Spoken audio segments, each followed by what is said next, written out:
Hi Unwinders, checking in for your post stretches, your post-run stretches to keep the movement kinder. Great, let's get started. Okay, so if any of you tapped in the other day to see the vagus nerve freedom movement, freeing up the C1, C2, we'll just start with that. So you're going to look all the way around to your left, I know it's my right, and look all the way around to your right. Then back to the center, keep those shoulders soft and down, keep your collarbones wide. Now keep your face front and your eyes are going to do the moving. So move your eyes to the left, hold it for about 10 seconds. Then bring those eyes front, then look all the way to your right. And again, hold it for about 10 seconds. Keep looking and then bring those eyes back to the front. And then once again, just move with your head, looking over to your left, coming back to the center, looking over to your right. Now your neck is freer. Let's free off some more muscles and areas. Okay, so on the nerve front, spread those fingers wide.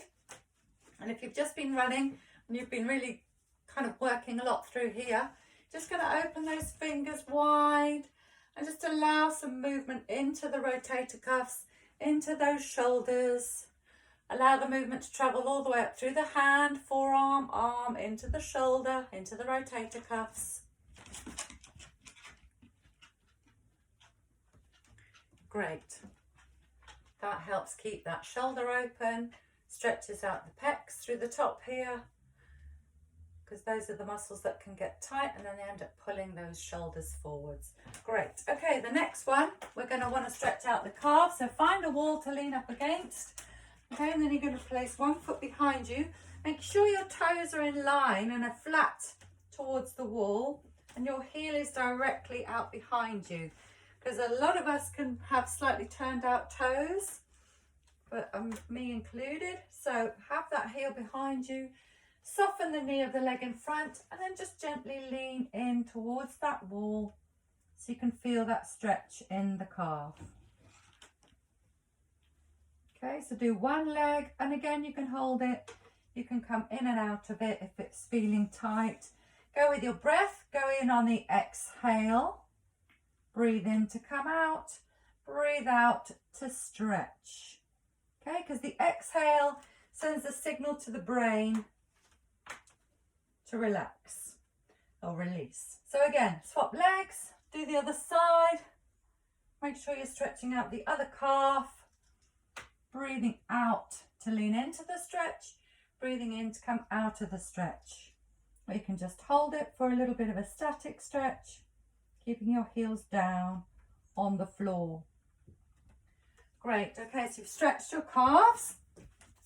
Then we're going to stretch out those inside thighs, because they can get pretty tight too. So take a wide stance and have your feet at 10 to 2, so your feet are kind of out. You're going to come down into a bit of a semi-squat. Keep the knees over towards that second toe. And as you breathe out, transfer the weight towards one side. If you have knee issues and this is uncomfortable for you, don't do this one. We'll find you something else to stretch out your inside thighs. Or go to the pre-run stretches and I'll show you on there, the one kneeling on the floor. So 3, breathe out, transfer the weight to the other side. Breathe out, peeling up through the heel. And then coming back to the center. So you can repeat that a couple of times, depending on how tight you feel in those quads, or you can just hold it down here, rest down here. Gets you a nice stretch through those inside thighs. And again, if you want to transfer the weight, you can a little bit, getting that extra stretch through the inside thighs. Okay, then gently coming back up, wiggle those feet back to the center. Stand with your feet hip width apart. We're going to go into a bit of a quad stretch. Now, if you need to hold on to a chair or a wall to do this, hold on to a chair or a wall. Okay, so you're going to do the quad stretch. Find a flat bit of space or floor.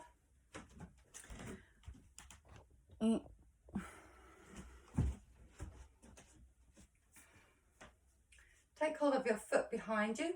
Take a nice breath in. And then you're going to tuck that tailbone underneath and you'll feel that quad stretch. Now, if you want to take this into a bit more of a stretch, you need a bit more balance. You can take it into the sort of the dancing Shiva, it's called, I think, in yoga. Well, yeah. So you're in your quad stretch, tuck your tailbone underneath. Use your arm for balance. You're going to keep the front knee soft. Just going to bend into it. And when you feel you're in it, just lengthen your leg up towards your ceiling, pushing into the hand behind you. And again, if you want to hold on to the wall, hold on to the wall the other side. So do one side, then do the other side. So holding the quad, tuck the tailbone underneath, get that stretch going on into that quad. Keep the knee you're standing on with a micro bend, nice and soft. Keep that core engaged. Take your arm out in front, and as you breathe out, just gently lean forward.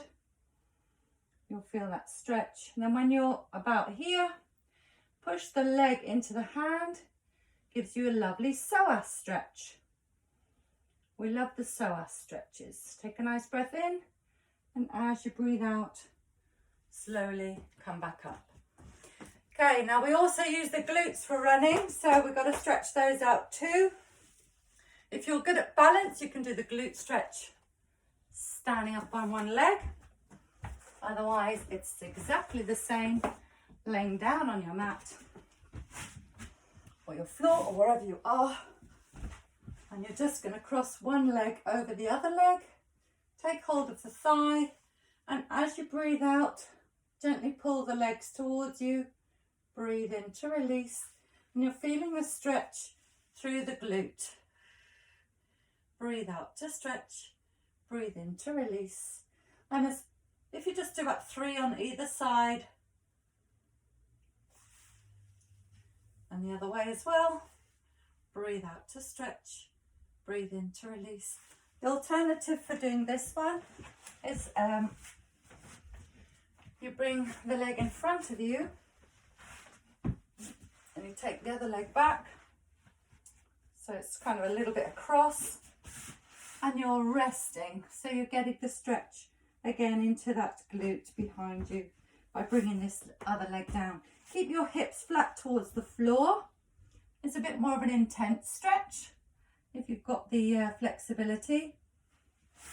And again, if you're a bit of a yoga buff and you want to turn this into your pigeon, come forwards a little bit, take hold of your hand, and you kind of do that. Just a bit of fun too. All right, so if you want to turn your stretches into a little bit of yoga as well, by all means do. Downward dog is also a fantastic one for all the leg muscles. So come up onto all fours, tuck your toes underneath, keep that core engaged. As you breathe out, draw those shoulder blades down the back, push the hips up towards the ceiling, heels down towards the floor. On an exhale, just bend one knee, breathe in to straighten, heels down, breathe out, bend the other knee. You'll feel that stretch going into those calves. If you can't get your heels down, not a problem, just do whatever is possible for you, and gently bend those knees. Walk your hands back towards your feet, lift your hips, and then if you've got low blood pressure, bring your arms up first.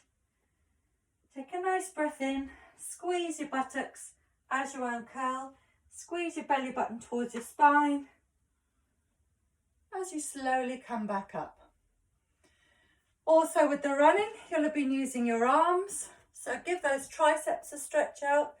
Take your arm over your head, try not to squash your neck, try and keep your neck free and open. Do one side and the other side.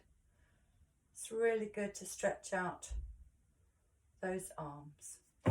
Well done, have an awesome day, and carry on unwinding. Take care.